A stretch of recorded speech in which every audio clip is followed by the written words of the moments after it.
দাউ দাউ করে জ্বলছে আগুন। এ আগুন ৭ বছরের শিশু হত্যার প্রতিবাদের আগুন।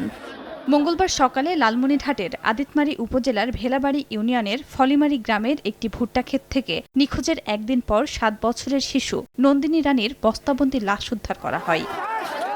এ ঘটনায় মূল অভিযুক্ত বিধানের বাড়িঘরে ভাঙচুর ও আগুন দেয়া হয়। অভিযুক্তকে ছিনিয়ে নিতে পুলিশের সঙ্গে স্থানীয় জনতার ব্যাপক সংঘর্ষ হয়। এ সময় জেলা প্রশাসক, পুলিশ সুপার এবং উপজেলা নির্বাহী অফিসারের গাড়ি ভাঙচুরও করা হয়। পরিস্থিতি নিয়ন্ত্রণে আনতে সাউন্ড গ্রেনেড নিক্ষেপ করেন পুলিশ।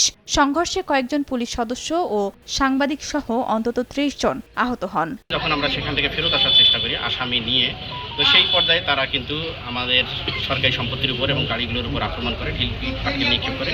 সেই পর্যায়ে আমাদের কিছু লোক আহত হয়েছে এবং গাড়িগুলো ক্ষতিগ্রস্ত হয়েছে।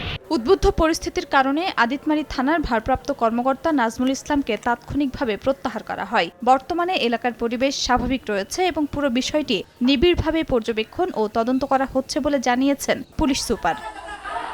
এদিকে নরসিংদীর রায়পুরার চরাঞ্চলের নীলক্ষা ইউনিয়নের দড়িগাঁও গ্রামে জবা মেম্বার ও আলাল মুন্সির মধ্যে দীর্ঘদিন ধরে বিরোধ চলছিল। এর জেরে দুপক্ষের লোকজন সংঘর্ষে জড়িয়ে পড়ে। এতে অন্তত ৫ জন আহত হন। খবর পেয়ে পরিস্থিতি নিয়ন্ত্রণে আনে পুলিশ। আহতদের উদ্ধার করে ঢাকা মেডিকেলে আনা হলে চিকিৎসাধীন অবস্থায় অনিক নামে একজন মারা যান।